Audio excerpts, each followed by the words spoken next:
Hello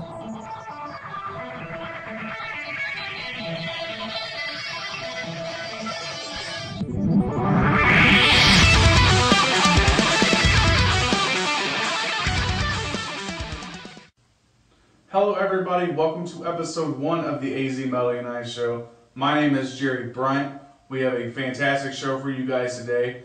Zack Sewell, the drummer of Sik Monik, will be our guest.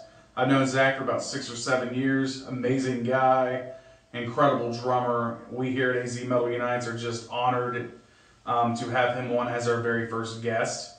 Before we actually get to the interview, check out Sik Monik at facebook.com/SICMONIC for their latest updates. And then also visit us at facebook.com/AZMetalUnites for the latest updates on what we got going on.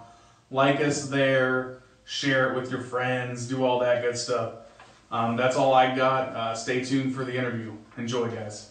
Hey everybody, please welcome my co-host for the show, my brother Bobby Bryant. How are you doing today, sir? I'm good. How are you? I'm doing fantastic. I got my good friend Zack Sewell from Sik Monik here. How's it going? It's going good, man.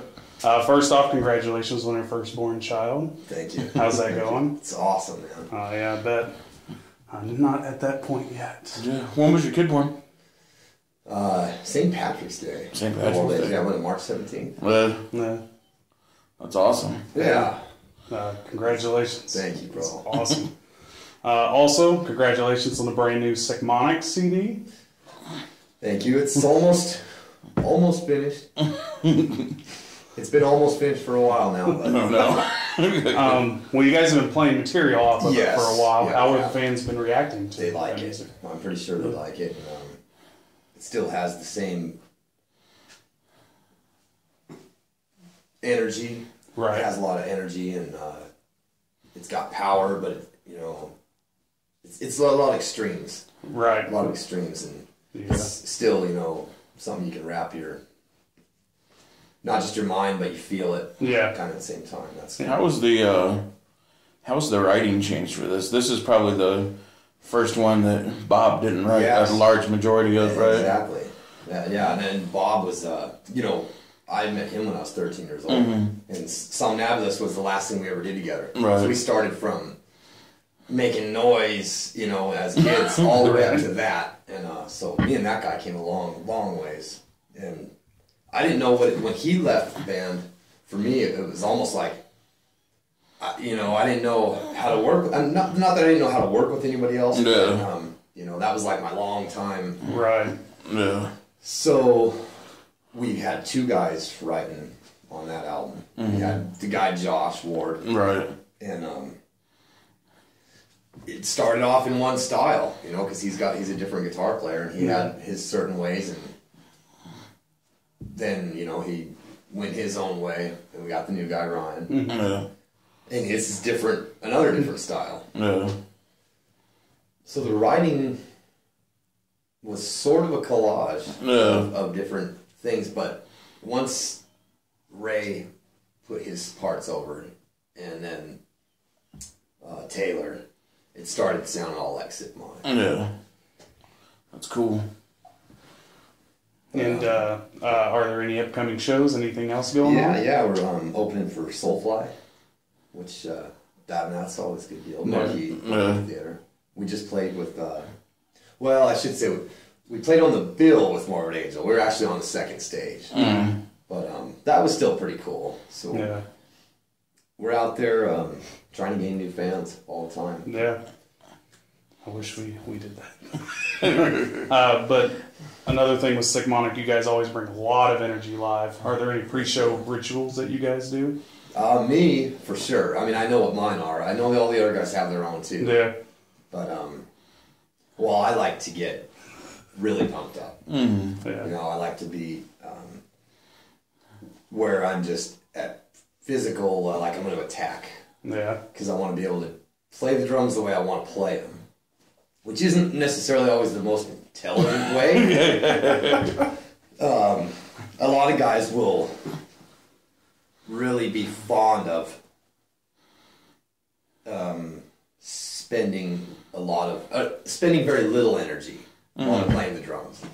And I don't like doing that. I wanna get it to where I can blow all my energy the entire time until the show's done. Yeah. And never in the middle, die. Yeah. So it's always that's the way I like to play, because that's how I feel and that's how I want to play it. And it's more work. Yeah. Do you feel like you and me are both from martial arts backgrounds? You like jiu-jitsu, me with Shaolin and Kempo and boxing.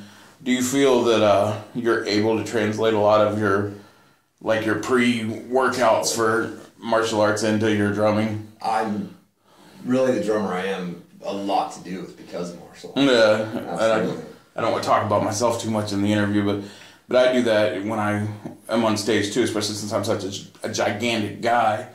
I'm able to use a lot of the breathing and stuff like that I've learned to not expend myself so quickly in the middle of a match on stage. Now, at the end of the show, when the show's done, the adrenaline's gone, it'll take me like 40 minutes to catch my breath sometimes. That's the way it should be, though. Yeah. That's the way it should be, man. But I hardly ever tire out in the middle, and I think that has to do with martial arts. Me too. I don't know if I could play the drums the way I do if I didn't have all that. Because, I still hear my coach in my head. I really do. Sometimes when I feel like, I'm getting tired, do I really want to do this? Mm-hmm.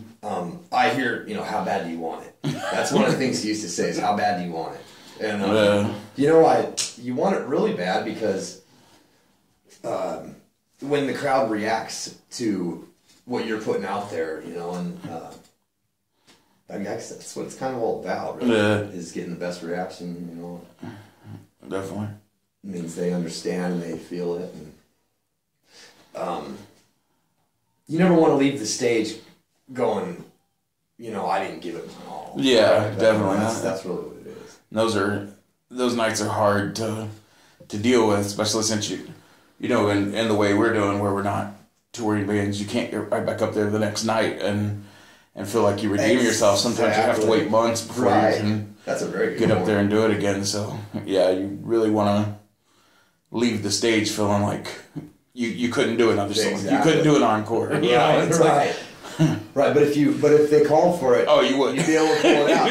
Yeah. Because you've been working so hard up to that point. No. That's just same exactly with like a match. Yeah. Like you said, you repeat those things over and over and over again. So when you're 2 points behind, there's 30 seconds left, and there's one little opportunity to get a takedown, you can go for it. Yeah. And you can go for it because you've been working real hard for it. Right.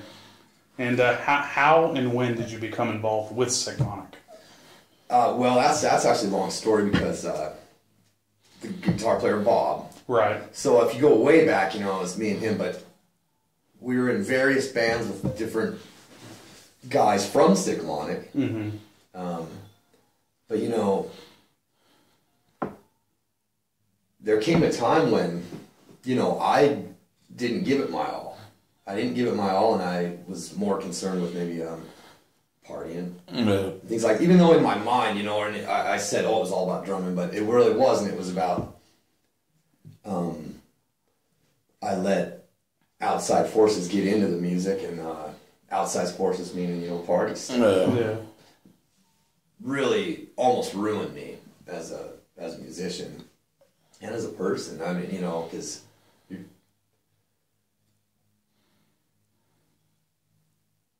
I can't stress enough to younger musicians, don't do drugs, man. If you're gonna smoke pot or something like that, I'm not saying go smoke pot, but don't take it to the next level, whatever you do, because you're just going down. You're just going down. You gotta be responsible with it. I can't, like you said, you and me are close to the same age, and I did some of that stuff too, where it was like, at the time, I would have fist fought you if you told me I wasn't giving it my all, because I felt like I was. And then you look back and you realize you really weren't. But, to be this age and see so many heroes of ours die, doing stupid stuff, it's like Dave Brocky of Guar just died, and Jeff Hanneman died a couple of years ago. Older guys that felt like they had it under control, and still takes them, Right.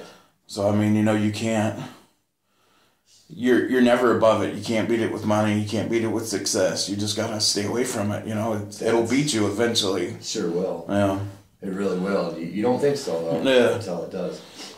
But so you know, no matter how good you think you are, or how good you really are, if you get into that stuff and people around you get tired of dealing with you. Yeah. And so anyway, we went our separate ways before it was ever Sik Monik. Right. And one of the best things that they ever could have done for me is fire me. That's what they did. They fired me, and they went and got another drummer. It took them a while, but they did get another guy. And then they found Taylor, and they started Sik Monik. And then, I didn't talk to Bob for 3 years probably. And when we finally got back together, 2007, August, June, something like that. And I was just coming over to play I was just coming back into, you know, the music scene and getting back in shape and everything. And I was going to play one show with them. And we came over, we started playing, and it was like... Felt right. It was... That's my home. No. Musical home, you know. And, so it never left. Yeah. And with that, since I'm absolutely horrible at coming up with questions, and to basically shamelessly promote my band Wrath Planning real quick, there's some random questions that we found in there, just quick ones that Bob is going to read off. There's about 4 or 5 questions in there. Let's see what we got here. This is interesting. I didn't write these, so hopefully I can read them. Okay. We've talked about this a little bit, but other than martial arts, what do you like to do outside of music?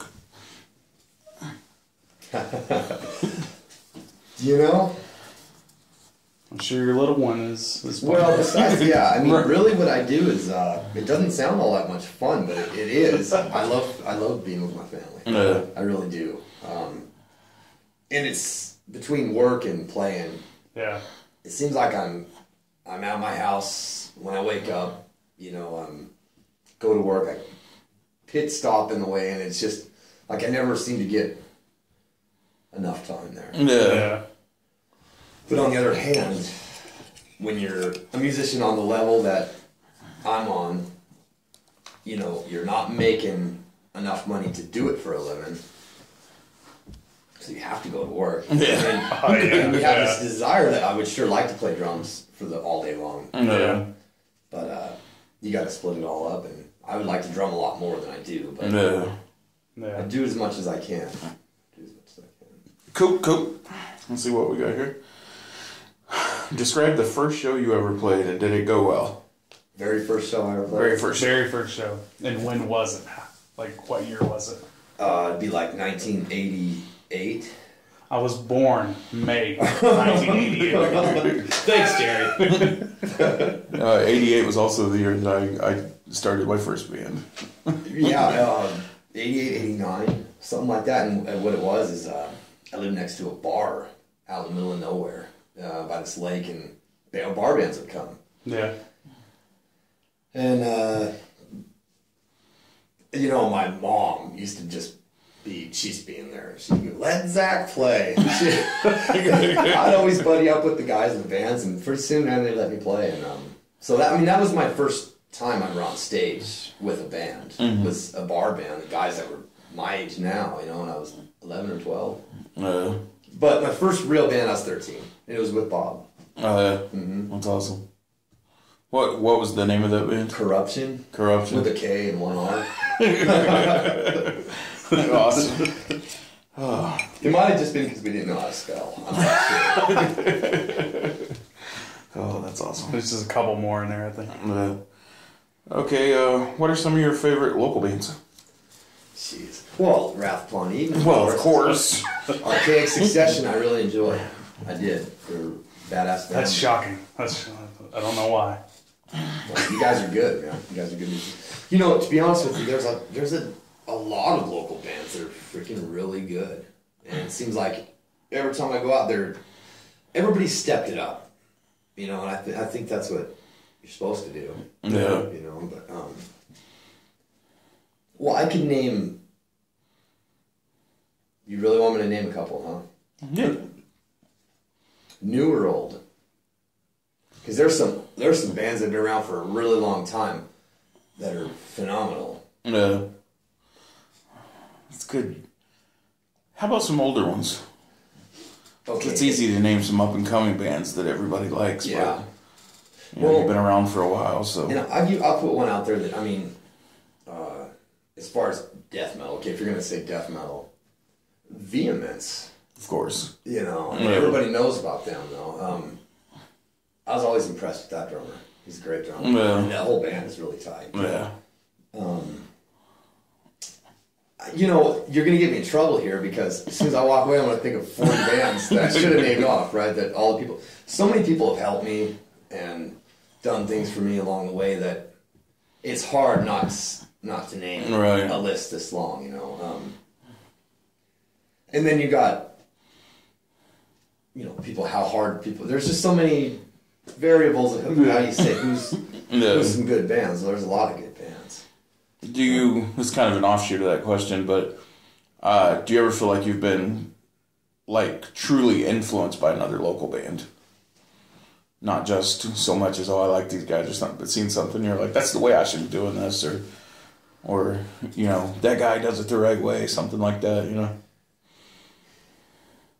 I've been influenced by people's motivations and by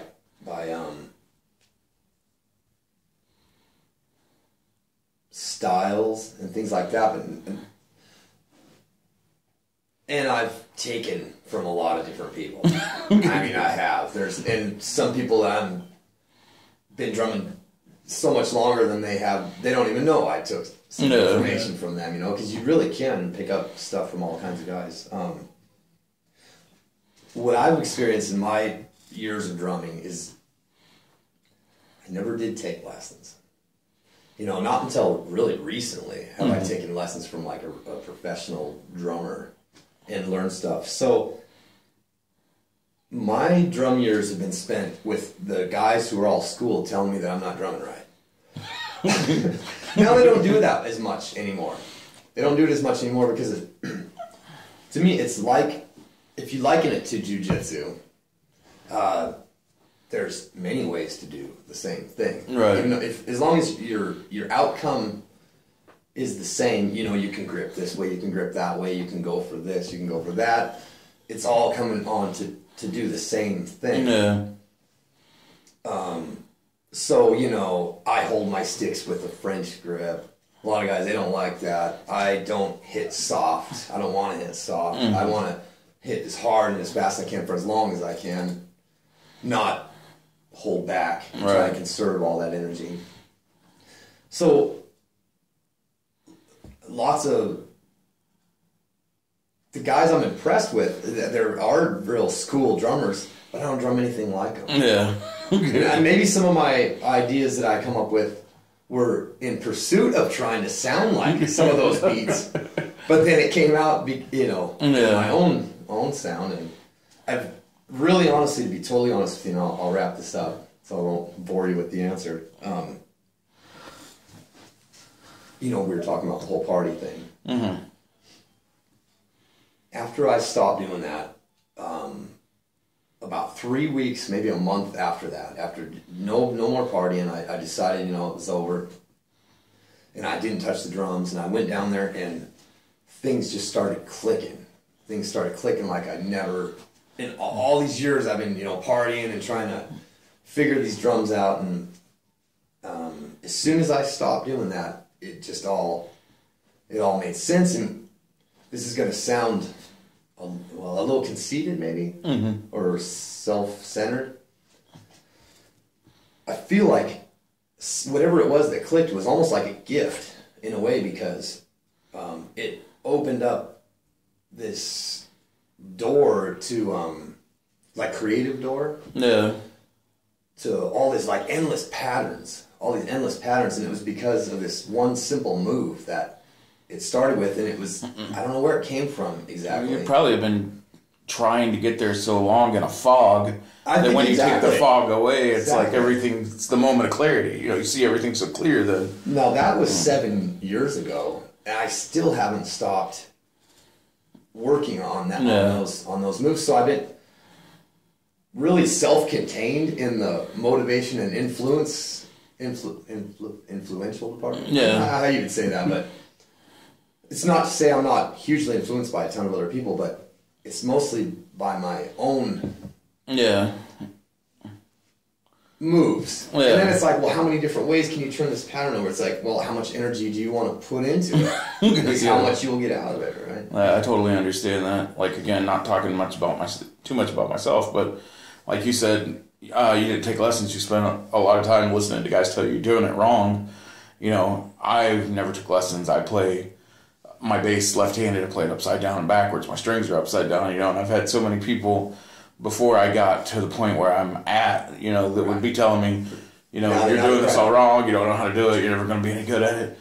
And, you know, like you said, it doesn't happen much anymore. I got to a point where people are less interested in telling me I'm doing it wrong and more interested in figuring out how I'm doing it that way. Sure, you know? sure. Yeah, I know exactly. You know? It's a great feeling, you know? But, yeah, you totally understand what I'm saying. And that's not to say, though, that there isn't 1,000 years of learning left to do on the drums. I think you could play them forever and probably never figure them all out. Yeah. We got another question. We got 2 more, and then we need to probably all right. This one looks long. What is it? Hey, Michael Olson. That's one guy I really like a lot. Very good drummer. I call him almost. I've been like stable mates with all the top drummers for the most part. You know, I was always across the hall from Harry, Andy from Vehemence, Michael Olson. All these guys, it seemed like we were always right in the same hallway. So if that don't make you pick up your, you know what I mean? It's like, oh, these guys are good, and if you want to be anywhere near as good, you better start working real hard.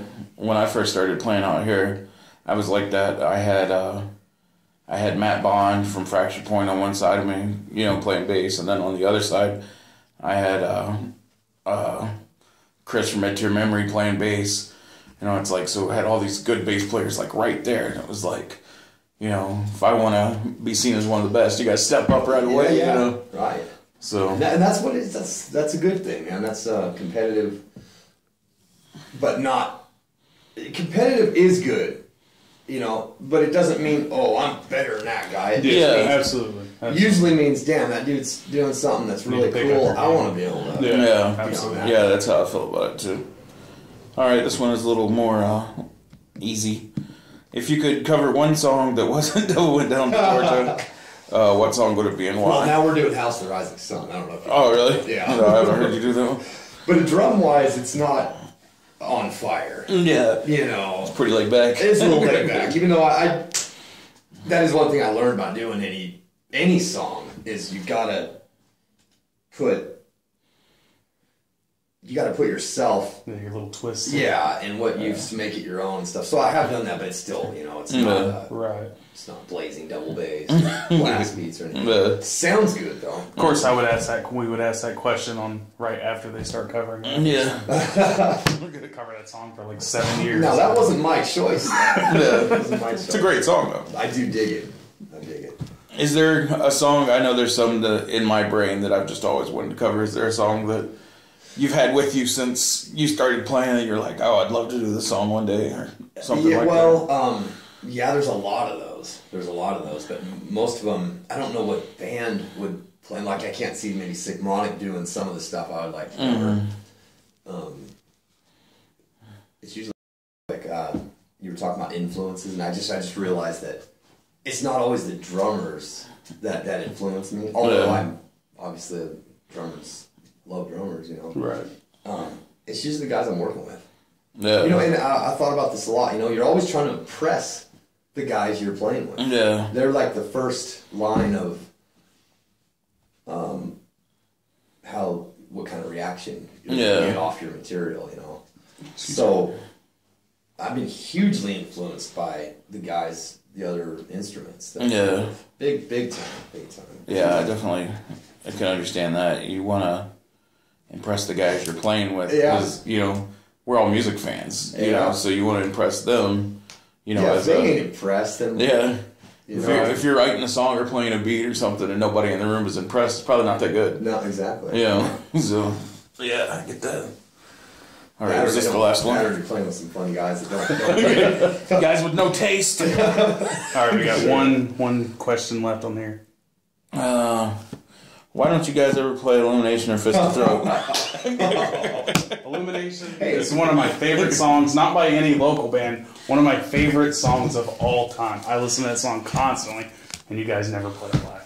And I'm always the guy in the crowd screaming to play Fist of Throat. Fist of Throat! Fist of Throat! Now, I want you to get on Ray Goodwin about Illumination. I will. You will see it in this video. I want you, Ray. You want to play Illumination?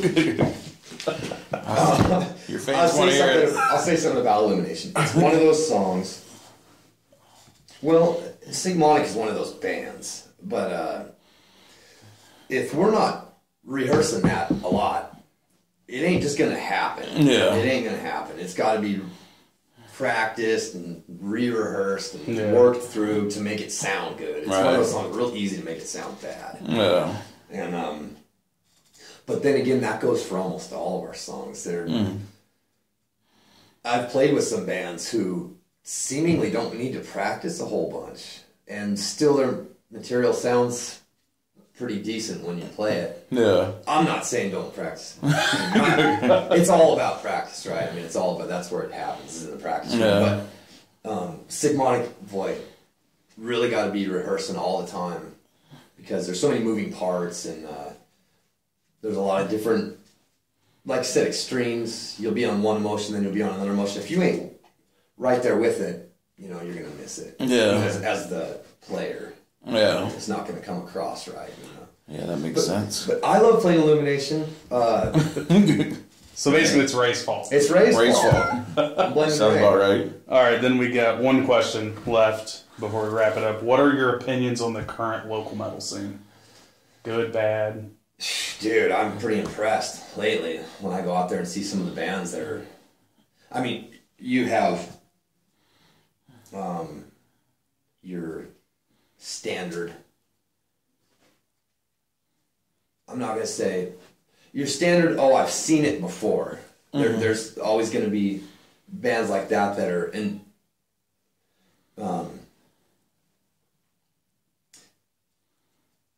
and that's not because they're not good or anything like that. It's just sometimes... I think it's due to time. You know, usually a band doesn't happen right out of the chute and they're just super badass. Usually the guys have been around for a little while, worked with different people before they finally start homing in on their skills and then skills together to actually create good music that sounds really kick-ass. But lately, man, there's some bands out there that are freaking good, man. They're really good. You know, Animus Complex, obviously. Fifth Density. Yeah. They're really good. Lago. You ever heard of that band? Mm-hmm. Yes. The drummer was killer, man. I couldn't believe how good those guys were at death metal. I don't know them though. I don't know them or anything. I don't even know their name. Yeah, my old drummer used to play for them, but I don't think he plays for them anymore. They got a new drummer, but he's been playing with them for about a year or so. But okay, that's all in the extreme department. Then there's. I don't know if you guys have ever heard 3 Seconds More.